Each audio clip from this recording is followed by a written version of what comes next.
មើលមកខ្ញុំទាំងអស់គ្នា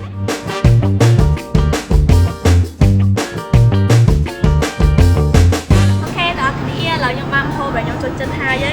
ឡូវយើងទៅហូបឯងមួយញ៉ាំទាំងអស់គ្នាតោះ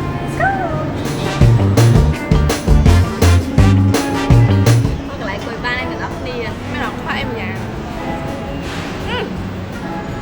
អ្នកថេតអីលឺអត់គេនិយាយថាមានសាច់បាត់ទឹកត្រត់